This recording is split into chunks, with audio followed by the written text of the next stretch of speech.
and get in the back of the car. And his car was melted, bro. The front end of his car was completely fucking melted. And I was in the front seat of it trying to get, like... And he starts seeing someone who reaches out to me and pays me to remodel his bathroom while they're out of town in Vegas, right? Mm-hmm. And I was a tile installer, working at a tile company as the warranty division manager. So what I would do all day is I would go around, I would help people, I wouldn't help people, I would go to clients' houses that had our company install the tile in their home, and they're usually brand new construction builds. And from there, what I would do is I would handle whatever warranty things that we covered. You know, we're not going to come give you a new shower, but I'm going to come take care of it. Right. You know, so I would remove tiles, repair tiles, do whatever necessary to get us to not have to replace the shower. Yeah. You know, that was my job. And working at this place, at the same time, I would be driving up to his house 40 minutes out of town to do the tile at night and then drive back downtown into town to work 7 a.m. the next day. And I was doing this for like a week, and I tore out his fiberglass shower that he had and re-drywalled it, waterproofed it, did everything for a full tile shower rebuild, right? Mm-hmm. In Idaho, it gets fucking cold. Idaho City, it gets really cold. And I remember having my wet saw outside the first couple nights that I was working, to the point where I had to stop working because my saw froze.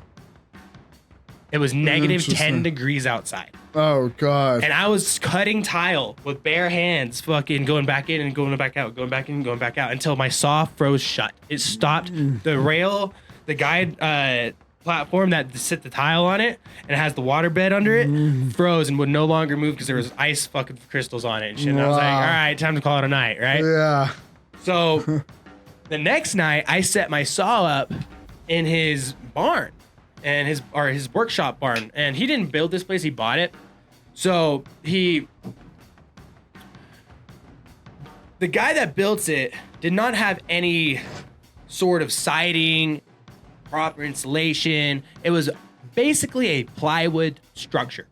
Okay, this plywood structure had a wood stove.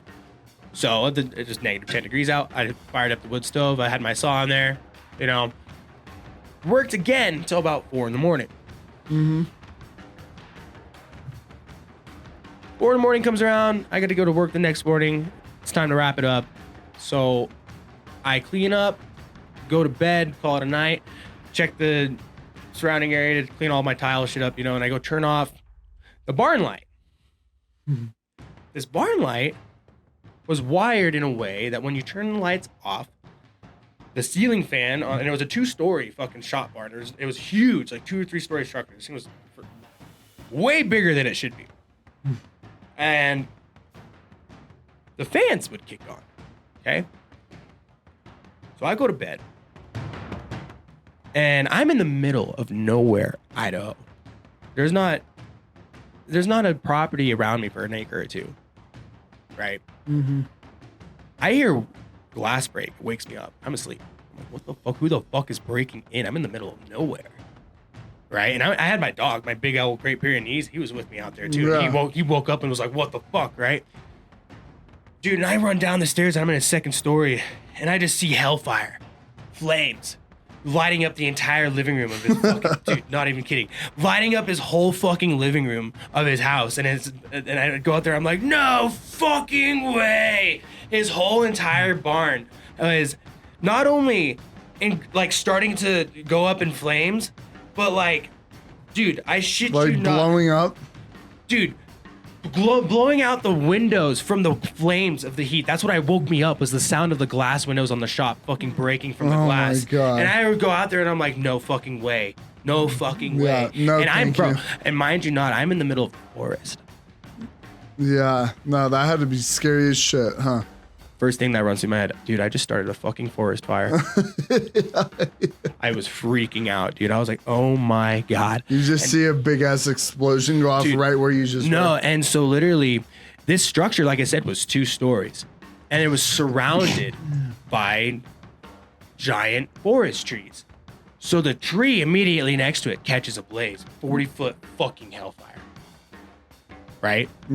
I run inside, I grab a fucking fire extinguisher. Right? It's gonna help so much. Do your part. Do your part.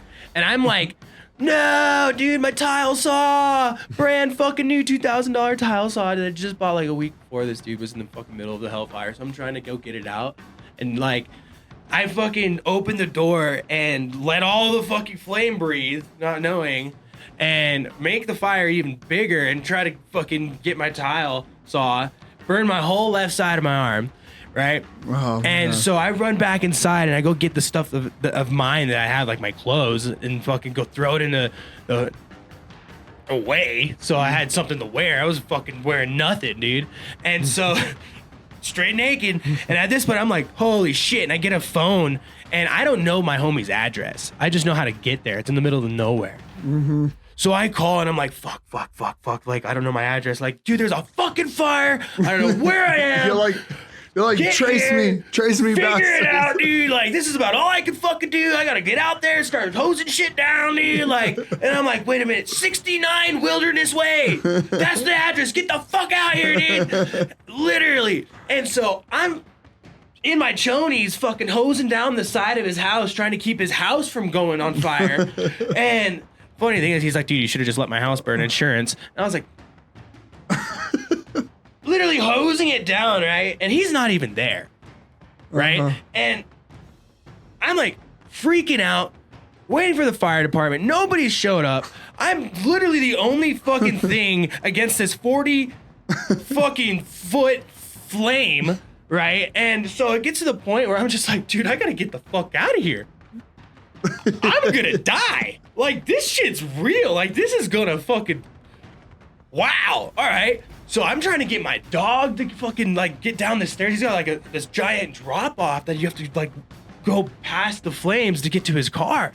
And I had borrowed his car to get out there, or my van or something. Like my van was down in the city and I was using his car. And so I had to try to get my dog away from these flames. And my dog jumped like a 15-foot ledge to get away from these flames and get in the back of the car. And his car was melted, bro. The front end of his car was completely fucking melted. And I was in the front seat of it trying to get like it to start and get my dog into it, right? And he's got a 35-foot driveway that goes straight down. And so I finally get my dog into the back of this fucking car, back up down his driveway with nothing but my chonies and his jacket on. Yeah, and I get back and I get down and I finally like, I'm like, what the fuck just happened? Dude, I'm sitting there just like in shock and I call him, right? And he's in Vegas. he's at the blackjack table. Yeah, he's BJing it up. Yeah, he's having a blast, dude. Like, literally, I call him like, so your barn, and dude, at this point, the entire structure was in full flames, complete. Oh, like, man. and I mean, this thing was a 2-car garage, 2-story shop. It was huge. Full, the entire thing, not even a lick of the building was not in flame. And the flames are, like I said, 40 feet up, catching the fucking trees on fire. No fire department had showed up. I'm just sitting there in the back of his car and I'm like, yeah. You're fucked, bro. I was just like, so your barn is on fire? And he didn't even know I was there. Oh, God. It's his girlfriend, like I said, bro, paid me to do this for a surprise for him while he was out of town. Yeah, that was a damn good surprise you gave him. Yeah, Man. he doesn't even know that I'm there. He thought he left his house by itself. I'm like, hey, I'm at your house and it's burning down. And he's like, literally, I shit you not. Okay. Damn. All right. And I was like, really? And I was like, that's all you're gonna say? And he's like, yeah, just talk to the cops when they get there in the morning. See when I get back. I was like, wow. This man's gonna murder me. Wow. This man's gonna murder me, bro. Like, oh my God, like that was way too calm of a reaction. But we worked it out. You know, he's like I said, still to this day, really good friend of mine.